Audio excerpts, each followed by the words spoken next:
everyone, I'm Rick Beato. As you can see, I'm holding a brand new PRS. This is a McCarty 594 that they were kind enough to loan me to check out. Now, I visited the factory up in Maryland a couple weeks ago, and I interviewed Paul Reed Smith himself. Now, before I interviewed Paul, I was fortunate enough to have a tour of the factory by COO Jack Higginbotham. This is Jack and I walking through the plant, going to all the different stations and seeing exactly what goes into building a guitar. I mean, you realize that when you see this. You've got the inlays, you have the frets, you have the signature here, you have this flame maple top and the mahogany back. You have the strap buttons, you have the pickups, they wind the pickups, they put all these parts together, they build all these things. I mean, it's really a work of art when it's done. But the process takes a long time. They have over 300 people employed, and Jack told me, I said, how many guitars are in this building right now? And he said, oh, probably about 4,000, which is pretty amazing. So, here is my interview with Paul Reed Smith. Hey everybody, I'm Rick Beato. I'm here with the legendary Paul Reed Smith. He is actually a person. And it's a pleasure to meet you, Paul. I'm not sure I should shake your hand after that introduction. You're making me uncomfortable. People used to come in my shop and card me. They go, well, I'm here to see Paul Reed Smith. I said, that's me. They go, no. I need the guy with the big stomach and the apron that's the guitar maker. I went, that's me. They went, no. And they card me. Okay, so this is your guitar, your signature guitar, your personal guitar, right? It's one of the models they call Paul's guitar, worst name in the world for guitar, but that's all right. Okay. It's not a guitar I've played before, but it does exactly what I want it to do. Sounds beautiful. What do you look for in a guitar, personally? You like the way the chords sound, you like the way the guitar sounds, it works. It's like an old t-shirt. You put it on and it works. Do you have certain specs, though, that you like? Do you like particular types of necks, pickups, anything? Yeah, I keep gravitating towards these slightly narrower, uncovered pickups that have single coil switches on them. And I gravitate towards these, what we call brushstroke birds, but it's basically a modified McCarty. And we've been selling McCartys for a really long time, and there's specific things I look for. And we had our open house. We have this big event in June every other year, and literally the entire French dealer base was standing in front of me for reasons I didn't understand. And I was testing out, different amps and different guitars to make sure that it was the best tone I could get that night. And they all became the judge and jury. Which amp they liked, which cable they liked, which guitar they liked. I had 3 of these there. And they picked which one they liked, and they all agreed, which was kind of interesting. But look, one time David Grissom had an instrument that he had gotten one for Brett Mason, a DGT. Mm-hmm. And Brett Mason, I said, and Brett used it. He liked that. I said, why do you use it? He says, I don't know, it just works for me, which is a really sophisticated statement. He wasn't analyzing it. It just worked for him. He plugged it in, it did its job. So for me, this plugs in, it does its job. You started your company. There were 2 predominant guitar manufacturers. And you've been able to break in and become this huge entity, one of the most important guitar manufacturers and amplifiers of all time now. When you say you're talking about 330 people. You're not talking just me. Okay? Your company. Okay, good. That's better. Your company. How did that happen? Well, when we first started, we would advertise full page as if we were the same size as everybody else. And for 10 years, people would say, never heard of you. Even 20 years in, people go, never heard of you. And I was like, huh? And but if you said, if you ever see Carlos Santana play guitar with birds, they go, yeah, I've seen that, because he's, a worldwide household name. Yeah. But I remember one year we were at Summer NAMM in Nashville, and people were saying, over the years you would hear Fender Gibson Ibanez, Fender Ibanez Gibson, Fender Martin Gibson, Fender Taylor Martin Gibson, whatever it was. Gibson Fender Ibanez. And one year, you started to hear people saying, Gibson Fender PRS. Or they'd say Fender PRS Gibson, or they'd say, it was in the 3, and the other ones were left out. And I went, wow, it's starting to shift, right? That felt good, but that was hundreds of people over decades busting their ass trying to make magic guitars so that people loved and held on to, that would translate into that. So it's not like overnight success. It's all done in thousands and thousands of baby steps. I think that you have the most consistent guitars that I've played. When I go to any music store and I take a PRS off, they always are set up well, they play well. Tell me about that. All right. I call that a window. So if this is the worst guitar ever made, and this is the best guitar ever made, there's a window about where the instruments are, and it's somewhere around here. It goes from guitar to musical instrument. Somewhere along the line, it becomes something that somebody can make their living on for the rest of their lives. And our window is pretty narrow, whereas other companies, the window is much wider. It can be really nice or in the semi-junk range or whatever the range is. And our job is to move the window up. And so the consistency has been always really good for us. I mean, we started selling guitars on the internet with McCarty's because people trusted that they would get a really good guitar and they were interested in only how it looked. But we've been trying to move the window up and move it up and move it up and up. And I think this guitar that I'm holding is indicative of that.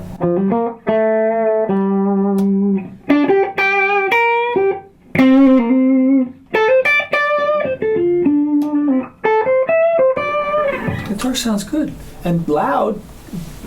Distorted is not going to be like an ice pick in your head. It's not going to tear your ear off, and it's going to sound beautiful and musical and sound good in the PA, sound good in the band, and every note that the person plays, you'll hear it.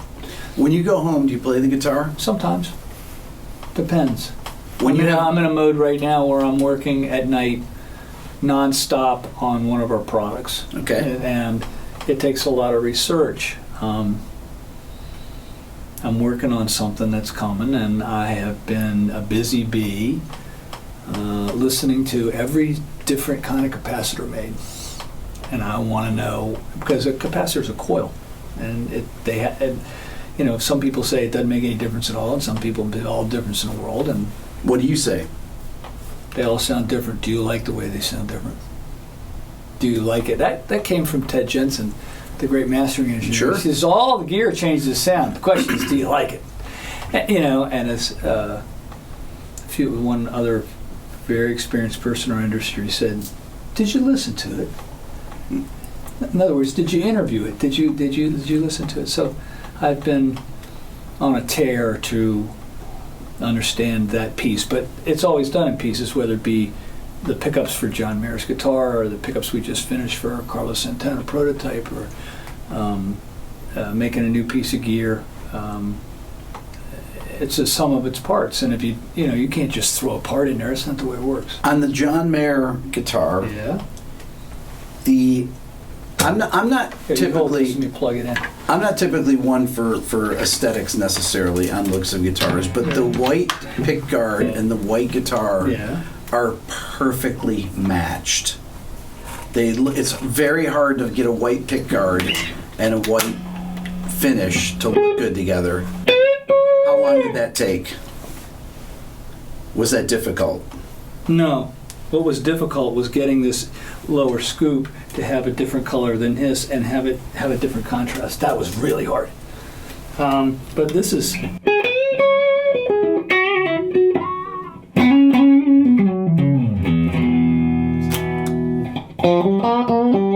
That sounds good. And I've never played this guitar before, right? I said,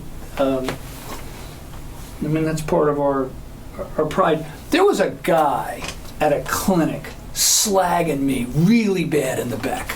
He was going after, I don't know why I'm here, I never liked them, they don't sound good, blah, blah, blah. And there was an admiral in the Navy in the back listening to all this, so I'm doing my clinic, right?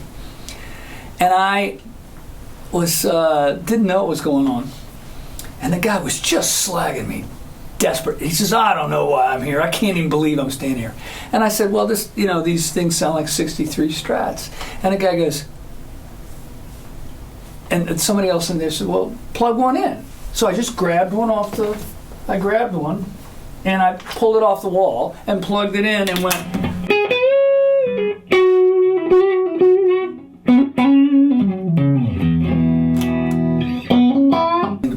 this shit, and he bought it. The thing that's interesting is he knew what a mid-60s Strat sounded like, and he knew from what he'd heard that he couldn't get that sound any other way. And I just was like, when I heard the story at the end, I was just beaming, because all that work on those pickups and all the work on the bridge and all the work on the neck and how we dry it and the way the nut is and the tuning pegs and God knows how many other things on this guitar. I mean, just even this pot, it's not a 250K pot. It is got a resistor on it that makes it exactly the value we want. So that was fun. I mean, to me, that's just a hoot. When did you see the turning point as far as your company was concerned? I can't tell you one turning point. Yeah. I raised $500,000, and I called everybody, and I ordered all the parts and all the machines, and it was all, here it comes, and it's coming in, and we're setting it up. And the account went from, I raised $500,000, went from 500, then it went to 400. Then we started shipping guitars around 300. Then people started paying their bills. I had about 250, you know, and then we had some more expenses, and about around 185 grand, the account stopped losing. Stopped going in that direction. And started to go the other way and started to move a little bit the other direction. That was such a relief because people reordered. Had they had not reordered, it was over. What if they had got them, sold the first one, and not reordered? Dead. But they enthusiastically reordered, so that was a turning point. Been a lot of turning points. I remember we were in real trouble. Paul Jackson Jr. walked into my booth. He goes, "I'm going to help you." I went, "Pardon me?" He goes, "I'm going to help you. You get me a few guitars, you watch." Next day, American Idol was a PRS campaign. Wow. Wow, did that help? You have no idea how much that helped. I got a chance to go see Carlos play in Las Vegas recently, and I was just like a kid in a candy store watching a concert, and I enjoyed that. Even though I had a relationship and we'd made the guitars, it was still all these hits after hits, you know. Sure. Watching John Mayer be successful in the Grateful Dead was a hoot. Watching everybody accept it when, you know, there were big questions on the internet beforehand. That was all fun. I saw him do something unbelievable. I saw him release this guitar, and his little Instagram was getting 1,000 likes a minute. Mm-hmm. Y'all all need to shut up now. I got scolded. In the late 90s, when the new metal movement happened, everyone played PRSs. All the bands and triple did. rectifiers. And triple rectifiers. Yeah, triple rectifiers. That was the sound of the That was the sound. And then that got, when new metal started to die off, right. PRS got branded with that. But then you overcame it, and people then... Not in a day. No, but it took years. It was tough, right? Really tough. I can't think of another analogy with another guitar company. It was another time. There was a time when all the women were singing hits. Jewel and all these women were singing hits on the radio, and you couldn't give an electric guitar away. Right, mid-90s. And it was an electric guitar recession. It was awful. There were times at the trade show that Martin booth was empty the whole show. That is no longer the way it is. So it goes in ebbs and flows and moves, and we never intended for the PRS custom triple rec thing to happen. That was not the goal. The goal was to make really good guitars, and they just have to pick them up. And then when they weren't picking them up, then it turned the other way. But it goes back and forth and back and forth and back and forth and back and forth. This thing was a real risk, but it went well. So there were all these videos done after we got slagged so bad. John called me up, he goes, "Don't worry about it. We get slagged before the dead thing happened, but we've been to rehearsals. We've been to rehearsals around this guitar. We know what the guitar is, right?" And I thought that was intelligent and a good way to look at it. And then all these videos started to happen that we had nothing to do with. Mm-hmm. And this one guy compared it on the internet to his favorite 64 Strat. And when he was playing all the licks on the Silver Sky and going back and forth, and he picked his guitar up and he goes, "Oh shit, my guitar's quieter." He had no idea. And that was cool. And then Tim Pierce comes out with a video, 2,000 versus 20,000. Did you see that video? Uh-uh. And he got a brand new, it was a 65 in perfect condition Strat, and the PRS, and he calls me up, he says, well, I did a video, it's hitting the internet. I said, what was the difference? He says, I can't hear it. You should watch it. It's called $2,000 versus $20,000. You know, everybody had a real problem with it until all of a sudden the guy slagging me in the back of the room didn't have a problem with it anymore. I actually played the guitar because I was curious, and I went to Righteous Guitars in Atlanta, which has quite a lot of PRSs. Yeah. And it's a nice store, new store. It's a great place. And they said, hey, we got the Silver Sky, and we have one that's been sold. Do you want to try it out? I said, no, try it out. So I picked it up, and I thought, and I had heard that the neck radius was, what is it, 7 or something like that? 7 and a quarter. And I thought, oh, I'm not going to like this guitar. I like flatter fingerboards. And I started playing. I said, this feels great. How's that possible? How is that possible? Well, the whole internet says you can't play solos on 7 and a quarter inch radius. I thought Machine Gun sounded pretty good. Sultans of Swing sounded pretty good. I don't know, Voodoo Child sounded pretty good to me. You know, I can name you tune after tune after. The first solo in Lagrange didn't sound bad. And now I can't even think of it with a flatter fretboard. It feels so natural to me. And we made a bunch of 10-inch radius ones. I mean, we made all these different ones, and we decided this was the best feeling one. That's why we did it. And we were willing to take the hit that the internet thought was a bad idea. And my big argument in this place was, we're not going to let the internet tell us how to make guitars. We're going to talk to our artists and ourselves and our own experience and history and look at it from that point of view. Now, if you have a 10-inch and a 7-inch quarter radius and the frets aren't level, you got a real problem because you stretch up, and it buzzes out. Yeah. This is not fretting out.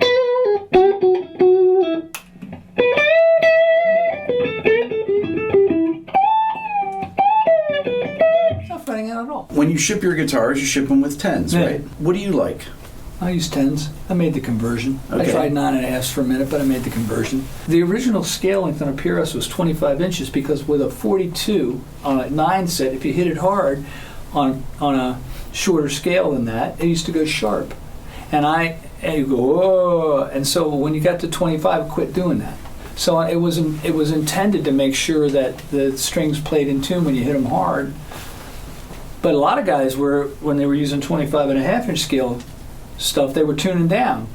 You know, tuning down to E flat, tuning down to D. The first Hendrix record's in E. Yeah. By the time Machine Gun happened, he was tuning to D. Yeah. So, I don't know. Look, when you wrapped your hand around the guitar, you were like, oh God, this plays really good. I wouldn't want it any other way, right? But the internet has said, well, it's got to be 10-inch radius. It's got, 11 and a quarter. 9 3/8. I can tell that. Wow. Well, I always notice the guitars, it depends on the guitar. There's so many elements to it. This has got a 10-inch radius, and I like it. Yeah. I like this guitar, too. When people started tuning way down when nu metal happened... Oh, God, what a wonderful thing they were doing. Talk to me about that. What do you think about that? Did people come to you saying, oh, man, we're tuning down to drop A, drop B flat? First time I made a guitar for Mick Mars. He said, put 10s on it and tune it to D. Okay. And I did it and my jaw dropped. So let me just start doing what I heard, all right?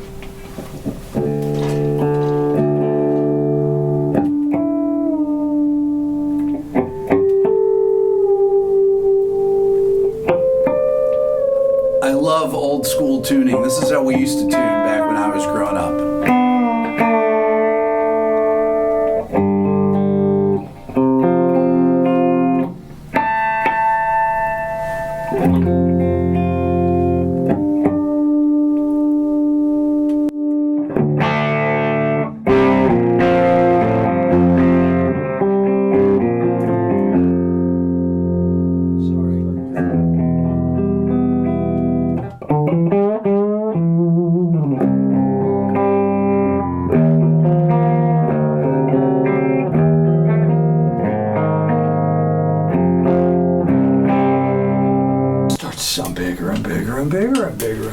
Now, I would put 11s on, but I really like, or 12s, I really like 12 25-inch scale guitar tuned down. And when the internet tells us that it has to be a longer scale, and I knew that Mark Tremonti baritone that we came out with at 25.5-inch scale was unbelievable sounding. Mm-hmm. And the whole internet, you can't do that. And Mark said, work good for me. So we were at this vintage show in Dallas, and we had one of these Mark Tremonti baritones. It was 25.5-inch scale, tuned down this far, right? Mm-hmm. And there was this kid and his buddy there at the show, and I plugged the guitar in, and they were like, I don't know, it's not a good idea. And I plugged it in, and I said, listen to this, and I played it, and this buddy takes his elbow and he slams into his buddy's ribs and said, you gotta buy that. That guitar was gone so fast, and a crowd started to come. Most people don't even plug them in anymore. I mean, you're talking about me tuning with harmonics. Most people are buying with their internet advice, and Sure. then plugging the guitar in. That's just crazy to me. Yeah. God, that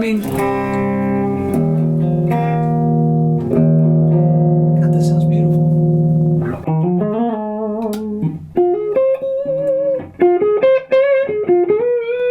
Yes, you know, stretch sharp. Gotta be careful.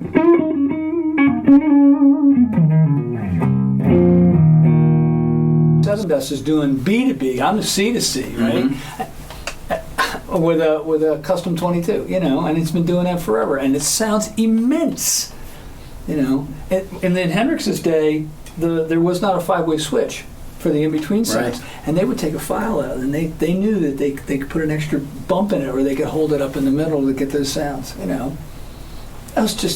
That was the beginning of our industry. Well, this has been an illuminating experience, to say the least. Why? Because you are as interesting of a person as I had heard. That's nice. And it's really a pleasure for you doing this today, and thank you so much. I'm going to be at NAMM. So why don't you come by and visit? Don't be a stranger. Absolutely. So there's a bunch of new bands playing at NAMM you should go see. Bosco's playing, Magnolia Boulevard's playing. Actually, my band gets to play again after a 10-year hiatus, which is kind of cool. Nice. But there's a lot of press there. You should come and be a part of it. I would definitely come by. Thank you. You should come see my studio. I'd love to see your studio. I have a set of Dunlavy 6s. You ever hear of those? Yeah. I have 6s. I've only seen one pair in my life. And they came up for sale. I bought them. I didn't have the money. I borrowed every penny I can get. Well, I'm waiting for you to invite me to come see your studio. Come to my studio. There you go. On that note, thank you so much for having me. Appreciate it. Thank you, everybody, for doing this. Appreciate it. All right, perfect. Cut from the same cloth I Perfect. That was great. There were so many guitar tones I left out. All the Texas tones I left out. Oh, my God. I thought about this. Gibbons up. I thought about this. I'd like to thank Paul, Jack, Gene, and everybody that I met at PRS. They were all incredibly great people, and I look forward to checking out this guitar. That's all for now. Please subscribe here to my Everything Music YouTube channel. If you're interested in my Beato book, you know what to do. Thank you for watching.